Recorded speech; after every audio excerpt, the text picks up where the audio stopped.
You see, Nebuchadnezzar, King Nebuchadnezzar, was shown the future, and he was shown 4 world-ruling empires that would exist down through history, right up into the return of Christ. The first was his own, the Chaldean Empire called Babylon.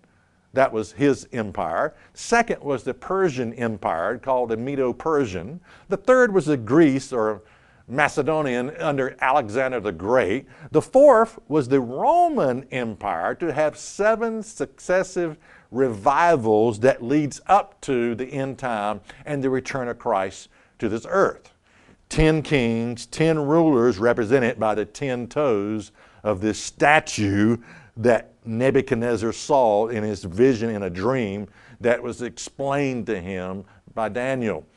So, and it says, at the end time, and in the days of these kings, shall the God of heaven set up a kingdom which shall never be destroyed.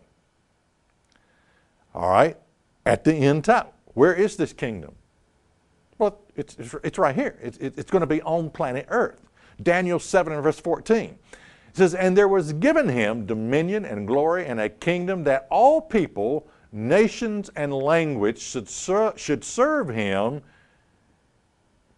His dominion is an everlasting dominion which shall not pass away, and his kingdom that which shall not be destroyed. Now, when this talks about all nations, all languages, all people, is this talking about up in heaven? No, no. This is talking about the kingdom of God on this earth. Don't you know? Daniel 7 and verse 27. And the kingdom and dominions and greatness of the kingdom under the whole heaven shall be given to the people of the saints of the Most High, whose kingdom is an everlasting kingdom, and all dominions shall serve and obey him. Yes, everyone on the earth is going to serve and obey God. Now, I mentioned earlier why the resurrection of the elect.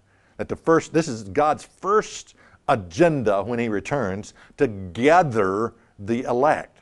And I asked the question, why? Well, this tells us why. It says, the kingdom under the whole heaven shall be given to the people of the saints of the Most High.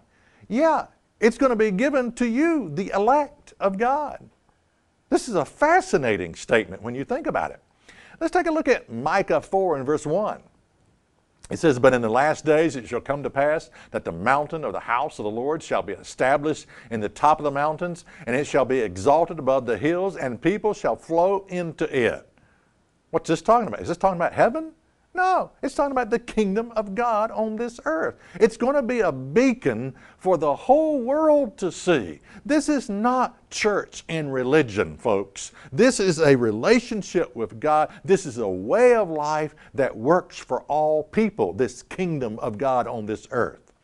Micah 4 and verse 2, and many nations shall come and say, come, let us go up into the mountain of the Lord, and to the house of the God of Jacob, and he will teach us his way, and we will walk in his path. For the law shall go forth out of Zion, and the word of the Lord from Jerusalem.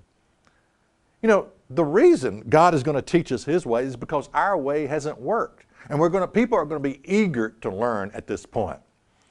And it says, the law shall go forth out of Zion. Yes, that thing that by religious people and preachers that is despised, that thing that's been nailed to the cross, it's been abolished, it's been fulfilled, it's been rejected by religious people. That thing, the law of God, will be the standard of morality that is taught when this kingdom is set up on this earth.